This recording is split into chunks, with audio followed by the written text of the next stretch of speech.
Okay, we're gonna get started. Hello, everyone. Welcome. My name is Heidi, and I'm a designer on the New York Times Games team, and I'm going to be talking about how we make puzzle games at the New York Times. So, because I love puzzles, I wanted to start by showing you all this and seeing if anyone can solve it. So, I'll read it out loud. Leighton likes honey but not syrup, artwork but not poetry, and canines but not felines. Based on this, does Leighton like looking or listening? I'm seeing a hand raised quickly. I'm so curious. Yes. Looking, but not poetry. And what's your thinking behind looking? We got an answer from the audience in person that was looking. My thinking is a medium that's based more around looking at things, while poetry is around things. Yes, the thinking from the room was artwork is more around looking, poetry is more around listening. I want to take some other answers. Yes, the red necklace. Um, I think it was things has the artwork and catering is often first. So the answer from the room was that it's listening because honey, artwork, and canines all have numbers in the words. 1, 2, and 9. That is correct. And we will come back to this at the end. So a little bit about me. I've been on the New York Times Games team since 2021. So for a little bit over 4 years. This is a photo from college. I was in the game development club then. The second photo is some of the games team members dressed in the Connections colors. And you can see Winna in the green with her high heel green Crocs. So some of the projects I've worked on, if you have time for questions at the end, I'm happy to speak to any of these. We worked on this math game called Digits that never made it out of beta, but the idea is that you have 6 numbers and you're trying to hit a target number using a series of operations. We worked on this project called Chess Replay that was historic moments in chess recreated as puzzles. So we partnered with a grandmaster, Daniel Naroditsky, who pulled these moments from matches where you're solving for the 5 best moves as that grandmaster played them in maybe the year, even going far back as 1890. I worked on Connections, where you see 16 words and have to figure out 4 groups of 4 and the ways in which these words connect. I also worked on this puzzle personality quiz, which is really what it sounds like. It's a personality quiz that you can take online. This is still up. That will tell you what kind of solver you are, what kind of puzzler you are, and you get a custom graphic at the end. Last year, we launched a word search logic puzzle called Strands that I worked on. We also had a game in beta called Zorse that was about guessing mashup phrases. That's why it was called Zorse, zebra, horse. This did not make it out of beta, so it's Canada only for a bit. And then most recently, we have this logic puzzle called Pips. Pips are also what you call the dots on a domino, which is where the name comes from, where you're moving dominoes into a grid to satisfy conditions. And I'll talk more about this later. I also write the Brain Ticklers, which is an inherited name for the newsletter, which is the puzzle we saw at the very beginning. And these are just variety puzzles. They can kind of be whatever. The name Brain Ticklers came from the paper and Will Shortz. Sometimes in my to-do list, I'll write Brain Ticklers, but I'll accidentally type Brian Tickler. So that is a character in my mind. I don't know who he is. And there were some other projects that were scrapped and never made it public. So what does a game designer at the New York Times actually do? It's been a combination of some game design work, some prototyping, which is part of the design process, is actually making things and getting feedback. And for now, because we are running daily puzzles that are eventually sustained by an editor, in the early stages of the game, before we have that editor assigned, I will make sample content. So I was making the early playtesting Connections puzzles or the early Strands puzzles, which often are happening literally on paper. Like these are just sticky notes in a folder. This is just my notebook. And you can make great things on paper. So it's cool when it starts there.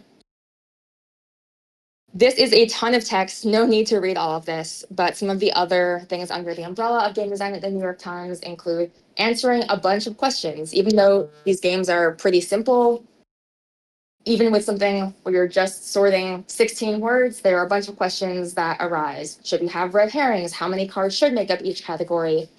And then we also move into content design a little bit, where we're thinking about what makes an actual quality satisfy a puzzle. So we have general guidelines. The screenshot on the right is from Connections. My take is that game design mostly just comes down to problem solving. And if you're lucky, your players will tell you what they like and they don't like. And it's just your job to listen and work with that information. There's a quote that I really like that I put up here, which is that if you're not embarrassed when you're playtesting too late. So we try to put ugly things and really rough things in front of people, because often that isn't enough to assess if things are fun or not. So what kind of games is the New York Games making? We have some puzzle pillars, which aren't supposed to be hard and fast rules, but more general guidelines for the kind of games that we imagine being part of the portfolio. So the first of these is curated. These puzzles are made by humans. It shouldn't feel like they're generated or created by AI. You want to feel like there's a voice, an editorial voice behind the puzzle. Next, we have rewarding. It should feel like you actually earned your solve, not that you lucked into it in a Candy Crush match 3 kind of way. Approachable. We want our games to be generally accessible and that you can get started easily without too much prior knowledge required, but still with a high enough skill ceiling that you can improve at the game over time. Friendly. We want these games to be shared with other people, and that could take many different forms. That could be couch co-op, or even you just talking about something interesting in the puzzle with a friend. And then finally, we have time well spent, which is that we want people to come away from these games, even if it's just a couple minutes of their day, feeling like that was a good use of their precious life on this earth. And these conveniently spell out craft. So that is intentional. There's an internal motto that we have too, that's thoughtfully made, thoughtfully played, that tries to summarize all of this, which is basically that we want thought going into making these puzzles, and we want players to be using their brains when they're playing. So one game design philosophy that we have is that innovation doesn't have to be creating something never before seen. You can take something that already exists and try to make it 10% better. So on the left here, we have the French game show that inspired the Digits mobile beta.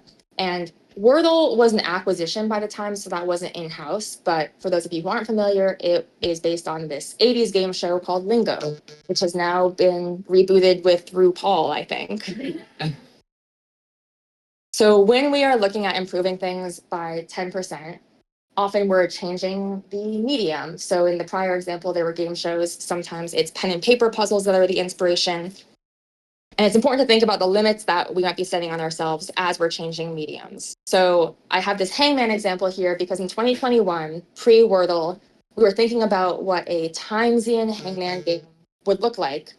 And Hangman is not that different than Wordle, but you play Hangman on paper and you're not getting digital progression or feedback as you are playing pen and paper Hangman in the way that Wordle does. And that was just something that we weren't thinking about as much because we were kind of too locked into the pen and paper headspace.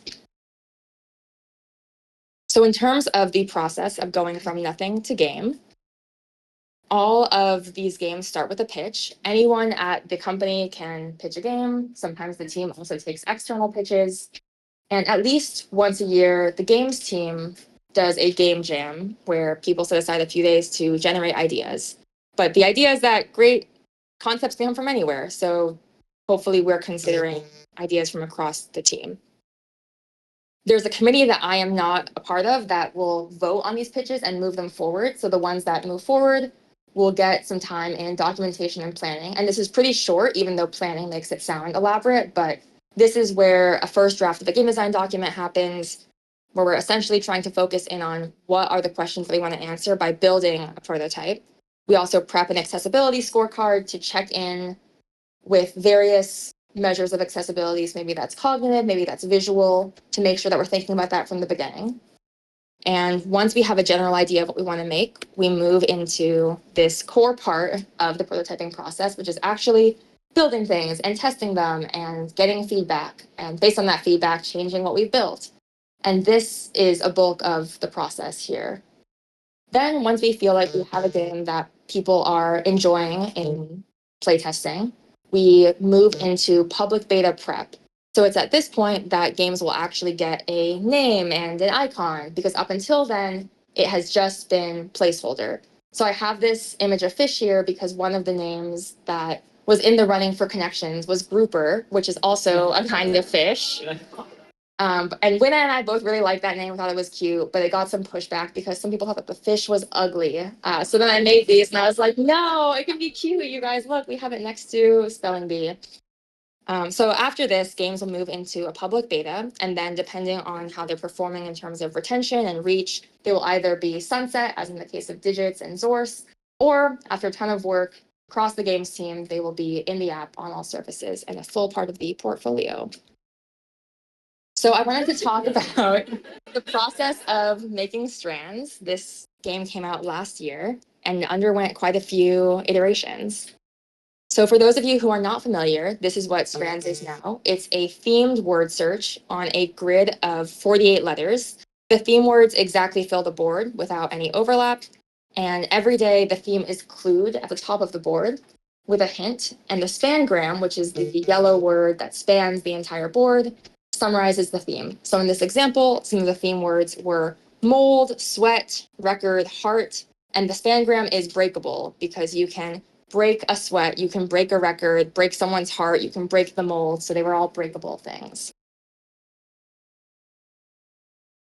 The original pitch for Strands was from our researcher and Tracy, who is now the Strands editor. And it was essentially that the New York Times should run some kind of word search, maybe some kind of word search plus Boggle. And you can see in this snippet from the original pitch, the word semordnalaps appears here. And it was pretty complex. So it was point-based and words could overlap. We'll get into that in a little bit. So in the original pitch for Strands, there was no theme, it was point scoring, words could overlap with each other, there was no clue because there was no theme, and there were no hints. This is what some of those early versions looked like. But there were some problems with this. One, there were just way too many possible words because in a grid of 48 letters, if you let people move in any direction that they want to, you can end up with 1,300 words, which is not an achievable goal for a daily game. Related, the graphics of how we displayed that amount of content also got pretty confusing quickly. If all of these words are equally important to the game, how do you display all of them? Really, you can't. It was also difficult for giving people a place to start. It's hard to look at this array of letters and know where to begin to know what you're looking for. And importantly, people didn't really have a reason to care. Why are they finding these words to begin with? What is the point of that? So to the last one, we had this philosophy that it should feel like you are uncovering something bigger than the individual words. So we have this metaphor of looking for fossils where it shouldn't just feel like you're finding something and you put it down because that's a thing in its entirety. It should feel like when you find the skull, a rib cage is near, you're trying to uncover something larger. So that's what we were going for with the theme set that is really the goal of this puzzle. We also underwent quite a bit of UX iteration. So here were some mood boards from our UX designer, Tachi, who pulled these together. She has a background in mobile games and animation too, and she was thinking about how we can make it feel playful. Maybe we draw subway lines. Some of the early visuals of Strands had, for instance, letters that were in squares. But one problem we found with this is that if we're trying to communicate that you can move diagonally too, the squares don't really imply that. The squares kind of imply that you can only move left, right, up, or down. So we ended up going with circles to help convey that you can move in any direction when you're building your words. We tried different colors. We found that there were some confusing things about introducing colors without also assigning them meaning. So in this leftmost example, we tried to make every theme word a different color. But the problem is that if you find flower and it turns red, you're like, oh, is it wrong? Or you find flower and you find pecan and you're like, why are they different colors? People's instinct is to assign meaning. And honestly, there wasn't any, which is why we ended up with what is on the far right here, where all the theme words are one color and the spangram is differentiated. We tried a ton of different options for the hint button. So in Strands, you can earn hints by finding non-theme words because we're still wanting to reward you for finding valid or even cool words on the board. And after all this, we ended up just going with a hint button that just says hint because everything else was too confusing. And this is what the final UI looked like. So I want to talk too about Pips, which is a new game as of April. In this game, you are filling a board with dominoes to meet conditions. So you can rotate the dominoes need to fill the board exactly. This purple condition up here must sum to 18. So all of the contents here must add to 18. All of the contents in this teal region must add to 0. The equal symbol means that everything in this must be the same value, so maybe a 1, 1, 1 or a 2, 2, 2. But that is the general idea of Pips. The original pitch, I was a part of this one. It looked pretty similar. You can see that there is multiplication that we were considering. This was actually before the original pitch when we were just trying things out during a game jam. So that's Tachi playing some puzzles that we were putting together on paper, just in with highlighter and graph paper. We tried a couple of different game design iterations for this. So the first two images here were a version of this where we were thinking about, well, what if numbers and math scares people off? What if we want to do something that's more just about symbols? So we tried a version where objects had different families they could be in. So in this example, you could be a food or an animal or an item. And we tried color-based versions, but it still felt like this added bulk. I mean, it's pretty overwhelming to look at, honestly. And numbers didn't end up actually bothering people as much as we feared they might. We tried a version here, this third image, that was more Sudoku-like. So this has rows and columns that are delineated, and you can't have more than one unique value in each, or more than one of each value in a column. They must all be unique.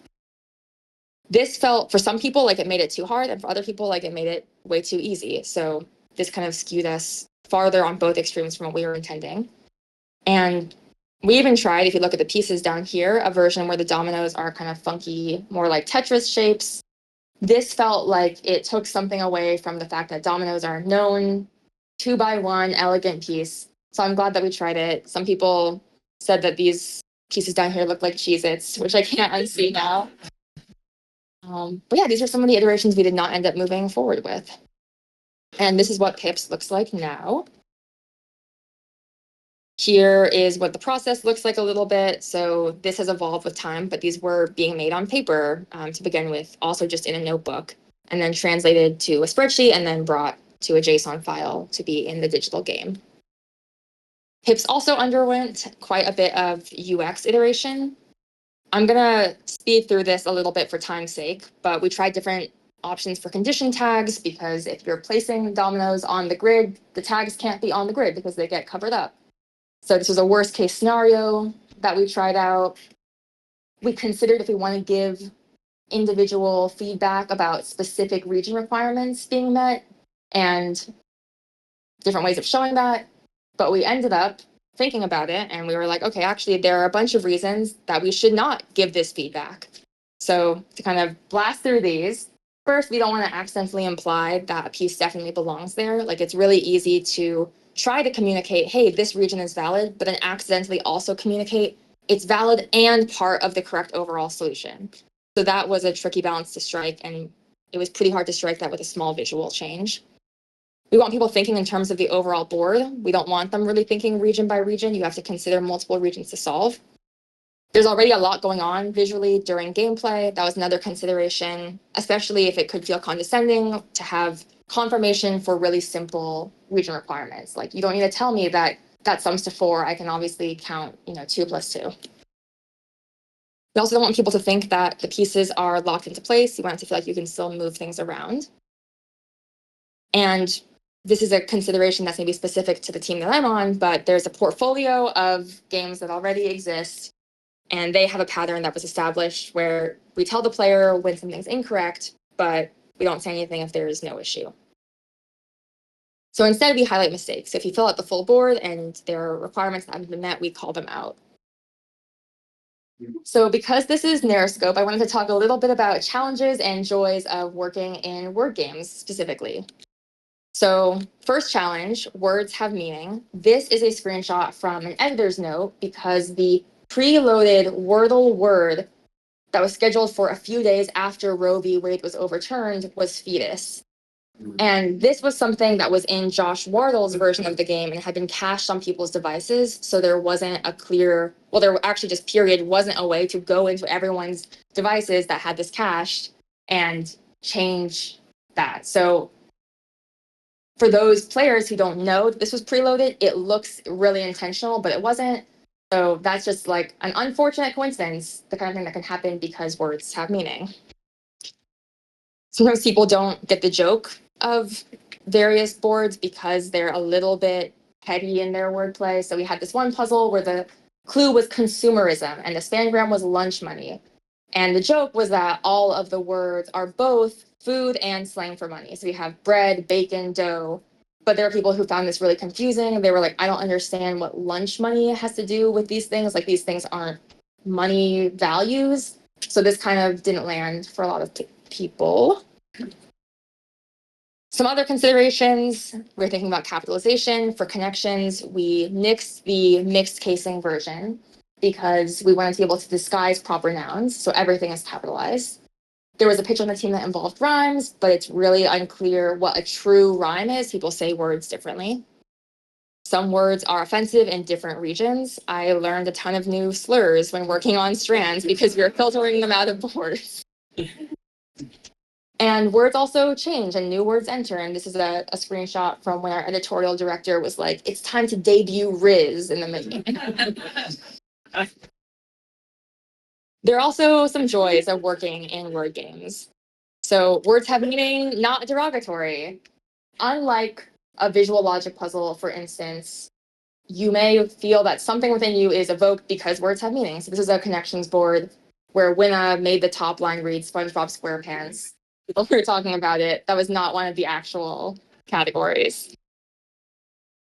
Delight also makes a big difference. People do notice and appreciate Easter eggs, and you can make something special by just putting in a little more effort. So we have a musicals puzzle for Strands where I set up the stangram to be the shape of Broadway the street, and I was happy that someone on TikTok noticed it.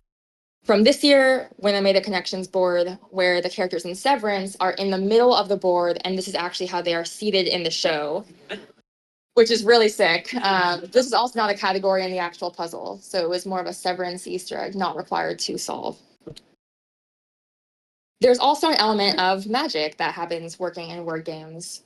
This screenshot on the left is from a video where Tracy, who is the Wordle and Strands editor, is talking about cheering from people when, for instance, the Wordle is the name of someone whose mom just passed. And there are these beautiful moments of serendipity that can happen. The video on the right is her response to people asking what the ideal Wordle starting word is, and her recommendation is to just trust your gut and do something whimsical so that you maybe can encounter one of these cool moments of serendipity. And because people are used to seeing words in the context of their usual meanings, there are opportunities for some fun misleads. So if we go back to this, our audience volunteer was correct. Leighton likes listening because Leighton likes words that have a number concealed within them. So there are fun opportunities like this working in word puzzles too. That is everything from me. I'm happy to take questions. Thank you, guys.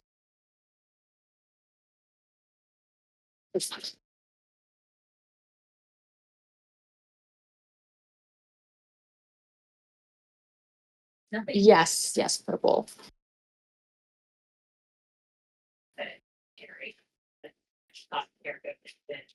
Every aspect of the UX kind of player experience. I'm wondering if you could talk a little bit more about the handoff between the like initial design effort to create the structure of the puzzle and then the folks who actually curate the day-to-day content of the puzzle. Like, are there recommendations that the designers sort of pass on to them? How do you approach designing the puzzle or the puzzle they've made? Yes. So for remote folks, the question was about the handoff from game design to the editors who are actually sustaining the daily content. So there is probably about a month to 2 months where both game design and the editors are collaborating. So in that handoff, odds are that the team that's been working on the game has learned a lot about what makes interesting puzzles, and we try to give as much of that as we can to the editor. Honestly, the editors are very sharp and they're also just like wildly puzzly brain people. So often it's not like critical that they hear it from us. They'll learn the same lessons that we did in their process of making these puzzles. But there is a period of overlap where we're sharing information and it's trying to tell them what we believe, but also giving them their space to explore with it and try new things. Yes, teal shirt. So, based on the slide of numbers that coincidence with the day of the room, right? How far in advance are the puzzles loaded in or scheduled in on the app? Yes, the question is how far are the puzzles loaded or scheduled? So it depends on the game. Wordle was an exception because Josh Wardle had something like 6,000 words. Don't quote me on that exact number, but it was just multiple years of content already loaded. And from what I understand, he made that list by making a list of a bunch of 5 other words and having his partner scan through and pick out the ones that were unrecognizable. So that, in the case of Wordle, very far in advance at the time the Times acquired it. For the other games, it's somewhere between 3 weeks to 5 weeks ish. We got time for one more question. We got one in the Discord. Okay, yes. Do you account for the different difficulty levels of the daily puzzle? The expectation of Monday being easier and Sunday being hard. Yes. So I think this is kind of a confusing element of the Times games where the crossword uses a scheme where Monday is easy and Sunday is hard, but it's not really broadcast very widely. Some people don't know that, and so they play a crossword on Friday for the first time and they are feeling really lost. The other games do not follow that format. And this is the thing that we've been trying to solve more because we want the games to feel engaging even if you are 1 year in. So Pips, for instance, has 3 difficulty levels, but I would say that solving the difficulty problem is still a work in progress. It's 1:59. So do you have any final statements for everybody? I have no final statements. Thank you for having me.